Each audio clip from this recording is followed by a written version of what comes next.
Lepus, Dizzy. Chapter 3. Lepus up on the roof of his high tower, looking out. Lichened continents creep tectonic over the parapet concrete. His fingertips trace their coastlines. There's a time when he can name them and the nations that comprise them, but geography is unstable now, globally rebranded. He can barely recognise England. A sudden ragged clatter, imperfectly combusted biodiesel gusting skyward. Jackdaws lift from treetops, call raucous disapproval riding twitchy on the wind. Mike coaxes the stuttering engine into throaty eloquence, lurches the massive bike and sidecar around the compound turning circle, blares out through the briar-tangled anti-vermin fence, the portcullis rattling down automatic. Fumes persist as the noise recedes down the rutted tarmac lane, booms through the scabby coagulation of rural habitations locally known as shithole, fades over Hanging Hill. Jackdaws plane weightless back into position above twiggy filigree, extend hooked claw landing gear to touch down dark on brittle perches. Effortless precision. Air dank, autumnal. Leepus sucks up a restorative lungful. A ride in Mike's combo is never relaxing.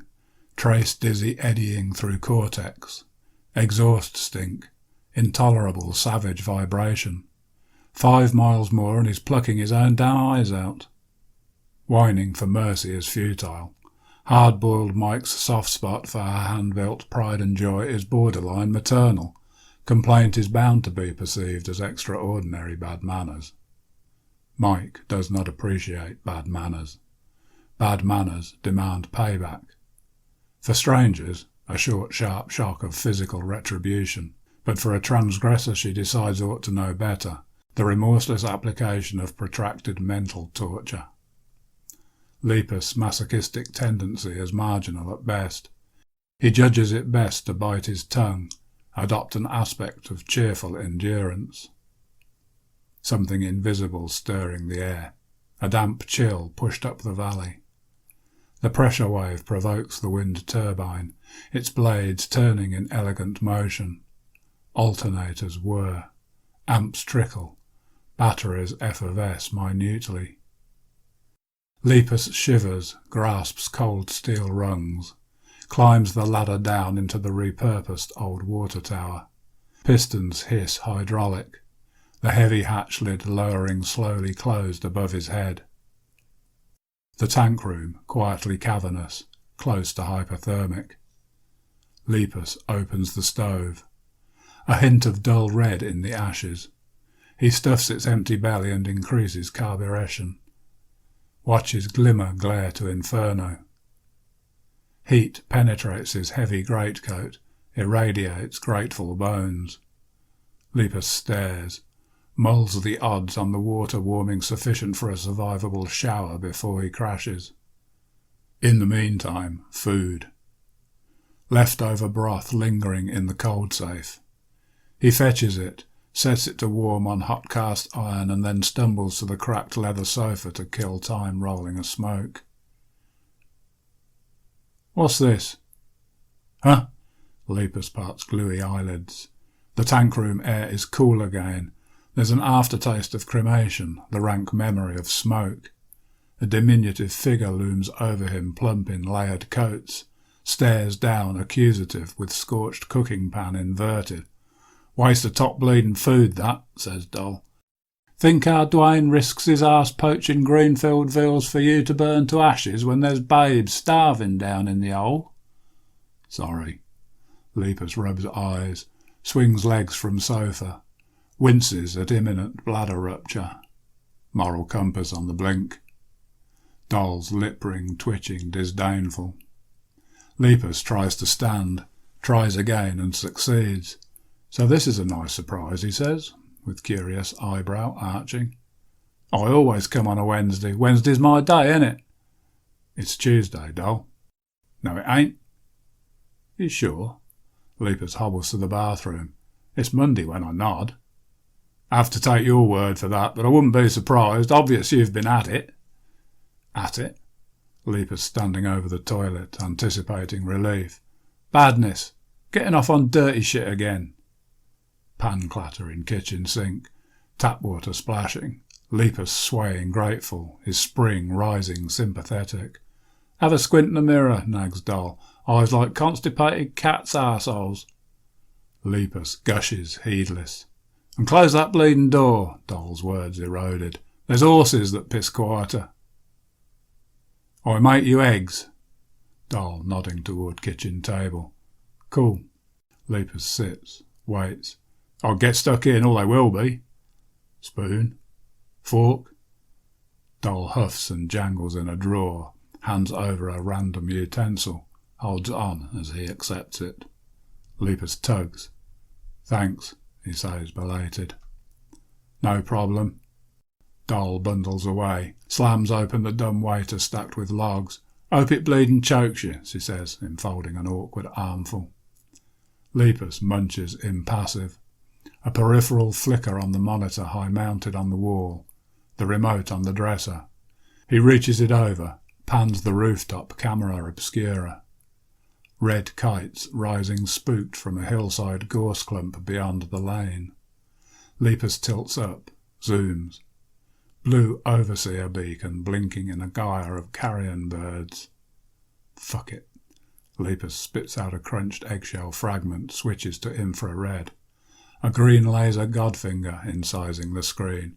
It's pointing down, cold and steady, accusing a suspect gorse clump. Lepus thinks about it, opts for procrastination. He abandons his dirty plate on the table, follows a trail of bark scabs into the tank room dense with smog. Doll squats under the cloud base. She's feeding a log to a feeble smoulder, nurturing an appetite for fire in a reluctant cold iron belly. Lepus coughs. Fuck's sake, girl. Some twat only leaves the woodshed door wide open, done it? So the rain's pissing in for days.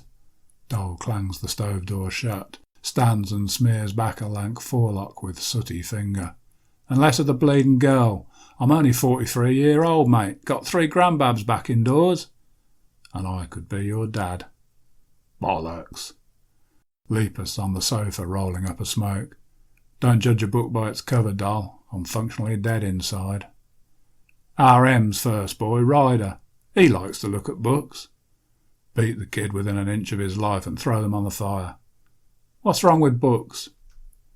Lepus shrugs, fires up his weed stick.